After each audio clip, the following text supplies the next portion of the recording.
अब्दुल सत्तारांनी हिंदू धर्मात प्रवेश केलाय का? आणि नसेल तर मग त्यांनी बाहेरून दर्शन घ्यायला हवं होतं. सगळे सार्वजनिक ठिकाण आहे. विचार कोण शंकराचार्य लावून गेला का? एकनाथ शिंदेंनी जेव्हा हिंदुत्वाच्या मुद्द्यावर ठाकरेंची साथ सोडली होती तेव्हा सुरुवातीला शिंदेंसोबत काही मोजके आमदार होते. त्या पहिल्याच फळीतल्या आमदारांमध्ये एक नाव होतं जे हिंदूही नव्हतं, तरी ते शिंदेंसोबत होते. ते म्हणजे अब्दुल सत्तार. हे लक्षात ठेवा. आता मुख्य विषयाकडे जाऊ. 15 फेब्रुवारीला देशभरात मोठ्या उत्साहात महाशिवरात्रीचा सण साजरा केला गेला. लाखो लोक मंदिरांमध्ये दर्शनासाठी गेले. मंदिरांमध्ये अशाच दर्शनासाठी गेलेल्या लोकांमध्ये एक अब्दुल सत्तारही होते. त्यांनी दर्शन घेतलं, सोबतच्या लोकांनी फोटो घेतले. दिवस सरला, पण दुसरा दिवस उगवला आणि या मुद्द्यावरून वाद सुरू झाला. ज्या मंदिरात सत्तार दर्शनाला जाऊन आले तिथं गोमूत्र शिंपडून ते स्वच्छ करण्यात आलं. या सगळ्या प्रकरणाची आता देशभर चर्चा होते. सिल्लोडमध्ये नेमकं काय घडलं? अब्दुल सत्तारांनी नेमकं त्या मंदिरात जाऊन काय केलं? अंबादास दानवे त्यांच्या मदतीला कसे धावले? एकनाथ शिंदेंनी त्यांच्याबद्दल काय प्रतिक्रिया दिली? सगळं या रिपोर्टमधून सविस्तर जाणून घेऊ.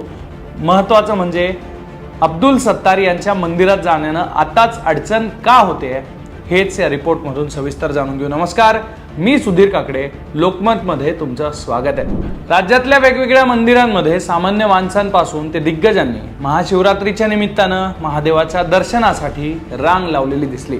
असंच शिवसेना आमदार अब्दुल सत्तारही एका मंदिरात गेले होते. छत्रपती संभाजीनगरच्या रहिमाबादमधल्या नागेश्वर मंदिरात जाऊन त्यांनी शंकराचं दर्शन घेतलं. याच मंदिरात त्यांचा एक फोटोही घेतला गेला आणि हाच फोटो व्हायरल झाला. हा फोटो सध्या सगळीकडे व्हायरल होतोय. त्यावर काही तरुणांनी प्रतिक्रिया दिल्या आणि त्या मंदिरात जाऊन गोमूत्र शिंपडून ते मंदिर स्वच्छ केलं. दुसरीकडे भाजप आध्यात्मिक आघाडीचे अध्यक्ष तुषार भोसले यांनीही आता सत्तारांच्या मंदिरात जाण्याला विरोध केलाय.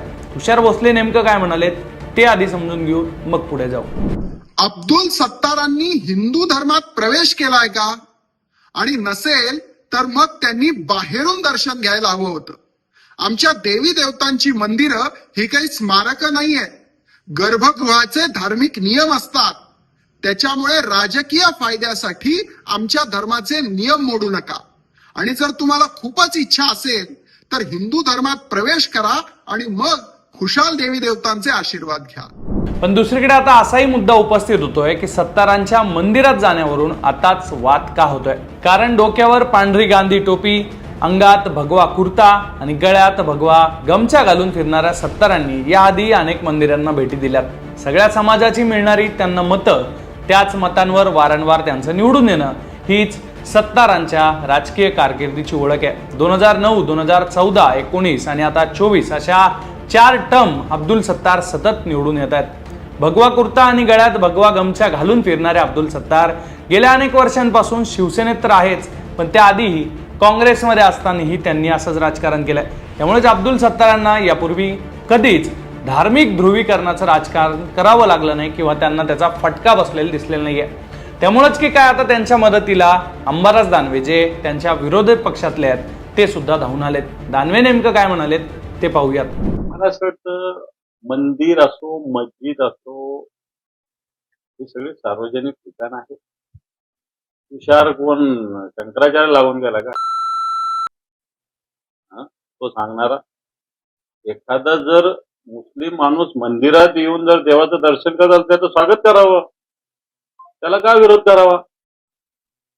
त्यामुळे ही भारतीय जनता पार्टी संकुचित धर्माला संकुचित बनवणार आहे. हिंदू धर्म हा व्यापकचा आहे.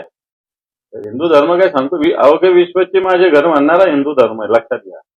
आणि त्याच्यामुळं हा मंदिरात आला म्हणून हिंदू व्हा आणि हा मस्जिद मध्ये जाणार म्हणून मुसलमान व्हा, या विचाराला आमचं समर्थन होईल. विशेष म्हणजे हिंदुत्वाचा मुद्दा घेऊन जेव्हा एकनाथ शिंदे यांनी ठाकरेंची साथ सोडण्याचा निर्णय घेतला होता तेव्हा शिंदेच्या सोबत पहिल्याच फळीत अब्दुल सत्तार होते. हे सुरुवातीला मी तुम्हाला सांगितलं होतं. त्यामुळे या संकटातही शिंदेही आता सत्तारांच्या मदतीला धावून आलेत. शिंदे काय म्हणालेत तेही ऐकूयात. खरं म्हणजे अब्दुल सत्तार काय, साबिर शेख काय, हे सगळे आमच्या मंत्रिमंडळात देखील होते. आणि अब्दुल सत्तार हा आपला लोकप्रतिनिधी आहेत. ते देशभक्त आहेत, राष्ट्रभक्त आहेत. अशा प्रकारचं कृत्य योग्य नाही. एकूणच हा असा सगळा वाद होतोय. पण प्रश्न असा आहे की ज्या शिवसेनेसोबत भाजप सत्तेत आहे त्याच शिवसेनेचे आमदार अब्दुल सत्तार आहेत. त्यांच्या मंदिरात जाण्याची आताच अडचण का होते आणि असे मुद्दे का निर्माण होत आहेत, हे वाद का होत आहेत, हा प्रश्न आता सर्वसामान्यांना पडतोय. तुम्हाला हाच प्रश्न पडलेला असेल तर कमेंटमध्ये तुम्ही त्याबद्दल नक्की व्यक्त व्हा आणि अशाच वेगवेगळ्या घडामोडी जाणून घेण्यासाठी तुम्ही लोकमत पाहत राहा.